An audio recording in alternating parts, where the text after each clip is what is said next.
What's up, everybody, and welcome to another episode of A Red and a Blues Soccer 101, where we're getting a chance to break down the beautiful game for you guys. Last episode, Will talked about how defense wins championships, and although that is true, I'm going to talk to you guys about how the midfield is the most significant part of the football pitch. Now, before we get into it, I do want to note that midfielders can be categorized in many different ways. Today, just to make this a little easier to digest and easier to follow, I'm just going to focus on the three key types of midfield players that are commonly used in modern football: the attacking midfield, the defensive midfield, and the central midfield. Now, midfield players in general have to be able to be effective on both offense and defense for the team to be successful. Now, defenders might have to rely more on their physicality to be able to be successful, and attackers might rely on their speed and their pace, but midfielders have to be able to do basically just about everything, a little bit of everything, if you will, to be able to make this team thrive. And in my opinion, you can't have a great team without a great midfield. It's truly the heart of the team. In the last episode, Will discussed all the different types of formations you might see in modern football. Today, just to make it easy, we're going to stick to one of the most commonly used football formations there is, and that is the 4-3-3, the bread and butter. So we've got our back four down here. We talked about the defenders, the center backs down here, our two wing backs on the side. We also have our attackers up here at the front. We got our center forward, our wingers, but right here, that's what I'm talking about, the heart of the pitch. We're going to focus on these three players and how they make the significance on the pitch that they do. Now let's start by talking about what's probably the most commonly known type of midfield player on the pitch, and that is the center midfielder. Now the center midfielder, or CM for short, is mostly posted up on one of these two spots in a 4-3-3 formation. As you can see, their main responsibility is to control the center of the pitch. Now they're also known as the box-to-box midfielder because of their ability to go up and down and play on both sides of the pitch and make lots of contributions on both offense and defense. Players like Kevin De Bruyne of Manchester City, who's probably the most complete player in that position, Jordan Henderson of Liverpool, Luka Modric of Real Madrid, all these players, they have such a great skill set. They're awesome all-around players. They can pass the ball with ease, and they have such a huge work rate. They're able to go up and down up the pitch and make sure that the players are keeping that possession within the team and not making sure the other team gets that ball either. Now, even though the center midfielder has a lot of responsibility, they cover a lot of ground, they can't do it alone. They need a little bit of backup to truly be able to dominate the midfield, and that's where our next position comes in, the defensive midfielder. Now, the defensive midfielder is responsible for protecting the back four. He creates kind of a shield right here in the back, and he occupies that deepest part of the midfield.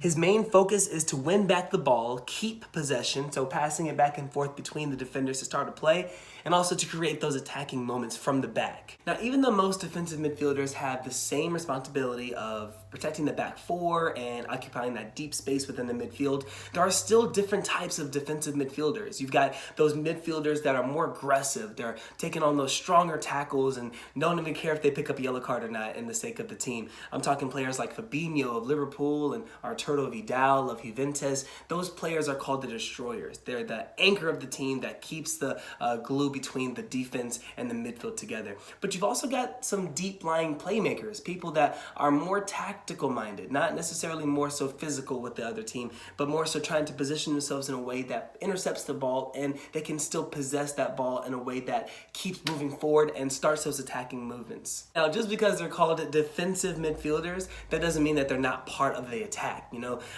It's very common for a defensive midfielder in that position to have a lot of space around them on the attack and deliver a long-range shot that'll typically test the keeper. But still, in that deep heart of the pitch, there's only but so much you can do offensively and to create an attacking moment for the team. And that is where our last midfield player that we're going to talk about today comes into play, our attacking midfielder. The attacking midfield player is probably, in my opinion, the most aesthetically pleasing position to watch in all of soccer.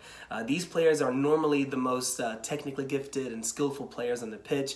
And in a 4-3-3, they're pretty much lined up alongside another center midfielder, more so typically a box-to-box to kind of keep that balance. Now, on paper, you would think that the center attacking midfielder is going to be kind of positioned and stay on this side of the pitch, but really they're going to slot up here in this area right here, and their main responsibility is to deliver deliver the last final ball to the attacking player that's going to deliver that ball into the back of the net. So this player, they possess a lot of vision. They can pass the ball, they can shoot, they can dribble, they can cross the ball to get those assists from above. I mean, they truly do have a little bit of everything. The one side that they don't have, honestly, and that just kind of comes with the nature of this position, is they don't do a lot of effort on defense. But when you have all those defensive players doing their part, doing their role, it all balances out, and that's that final piece of the puzzle of our center midfield.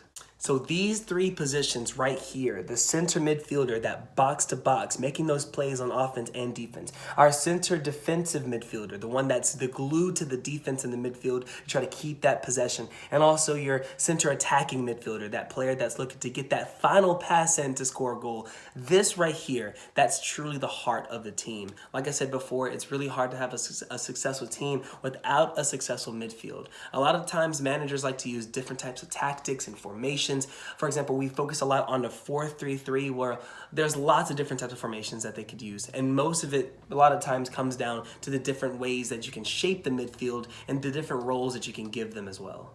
Thank you so much for watching this video. I hope this was very informative for you guys, and I hope you're able to learn a few things here and there about the beautiful game. Stay tuned for more, because Will and I are going to be continuing to share some of our thoughts on our favorite midfield players from our respective clubs, and also across Europe's top leagues as well. So much love. Peace out.